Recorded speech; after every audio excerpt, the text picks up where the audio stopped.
एक टर्म होता है लिमिटेशन एक्ट के शेड्यूल में राइट टू सू अक्रूज, जैसे है आर्टिकल 113 और आर्टिकल 58 में। सुप्रीम कोर्ट का एक केस है Indian evangelical Lutheran church trust association versus Shri Bala and company, civil appeal number 1525 of 2023। इस केस में बाला प्लेंटिफ था और चर्च डिफेंडेंट। मैंने डिफेंडेंट से कोडाई कैनाल में एक जमीन खरीदने के लिए अग्रीमेंट टू सेल किया था 26 अप्रैल 1991 को। 3 करोड़ की रकम तय हुई थी और मैंने 10 लाख रुपीस भी दिए थे एडवांस जैसे। कुछ जमीन का ताबा मुझे दिया गया था। फिर मैंने 1993 में एक सूट फाइल किया था डिफेंडेंट के खिलाफ कि उस अग्रीमेंट का स्पेसिफिक परफॉर्मेंस करे, लेकिन उसमें मेरा प्लेंट रिजेक्ट हो गया 1998 में, क्योंकि बराबर कोर्ट फीस नहीं भरा था मैंने। तो मैंने 2007 में वापस उसी कॉज ऑफ एक्शन पे सूट फाइल किया। तब मैंने ये एप्लीकेशन फाइल किया है ऑर्डर 7 रूल 11D CPC के अंदर कि ये सूट रेस जुडिकाटा से बार्ड है और लिमिटेशन के भी बाहर है आर्टिकल 54 के अंदर। ऑर्डर 7 रूल 13 देखेंगे तो प्लेंट रिजेक्ट हुआ तो भी नया प्लेंट फाइल करने की अनुमति देता है उसी कॉज ऑफ एक्शन पे। और बड़ी बात, जमीन के कुछ हिस्से पे एक स्कूल चलता है जो डिफेंडेंट का भाड़े करू है। तो डिफेंडेंट ने मुझे एक लेटर लिखा जो अग्रीमेंट को एग्जीक्यूट करने का समय को एक्सटेंड कर रहा था, क्योंकि स्कूल और डिफेंडेंट के बीच बहुत सारे केसेस चालू थे।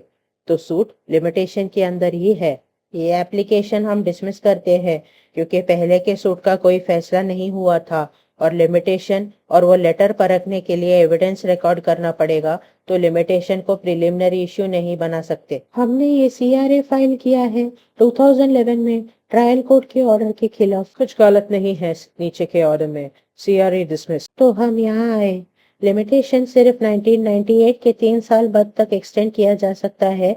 2007 बहुत लेट है। पहले वाले सूट में 15 जुलाई 1991 के एक्सटेंशन लेटर का कोई उल्लेख नहीं है जो उसको वैसे बनाए जैसे है सेक्शन 18 लिमिटेशन एक्ट का। हम ये लेटर को एडमिट नहीं करते। हमने ऑर्डर 7 रूल 11 CPC और ऑर्डर 7 रूल 13 CPC देखा है और कई जजमेंट्स भी देखे हैं। हमें ध्यान में है कि प्लेंट के रिजेक्शन के लिए हमको सिर्फ प्लेंट देखना पड़ेगा।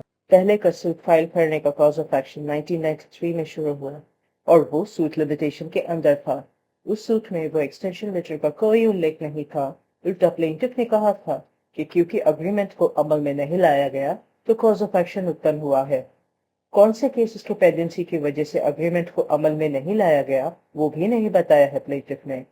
जो पहले सूट का रिजेक्शन हुआ था 12 जनवरी 1998 को, उसके बाद 3 साल तक ही लिमिटेशन बढ़ सकता है, जो है 12 जनवरी 2001 तक। ऐसे 2007 में दूसरा सूट लिमिटेशन के बाहर है। अगर प्लेंटिफ को उस एक्सटेंशन लेटर पे निर्भर होना था तो 1993 का सूट प्रीमेच्योर होगा। अब सबसे मुख्य बात, लिमिटेशन एक्ट के हिसाब से एक टर्म है राइट टू सू। इस टर्म का मतलब है कि कोर्ट के सामने अपनी मांगे रखने का अधिकार, जो तब उत्पन्न होता है जब कॉज ऑफ एक्शन यानी वजह उत्पन्न हो। तो जब कोई अधिकार का भंग हो या होने की आशंका हो तब सूट फाइल किया जा सकता है। लिमिटेशन एक्ट के शेड्यूल में ज्यादातर लिखा होता है कि कौन से घटना के घटने से लिमिटेशन गिना जाता है, लेकिन कुछ ऐसे होते हैं कि लिमिटेशन तब शुरू होता है जब राइट टू सू उत्पन्न होता है।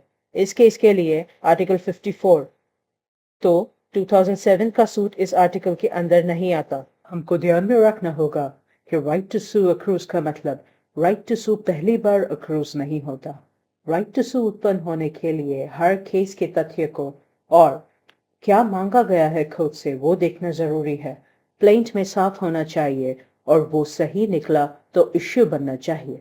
तो ये केस भले ही स्पेसिफिक परफॉर्मेंस के लिए हो, लेकिन ऑर्डर 7 रूल 13 CPC से उत्पन्न हुआ है राइट टू सू दूसरे वाले सूट के लिए, जो है 2007 का।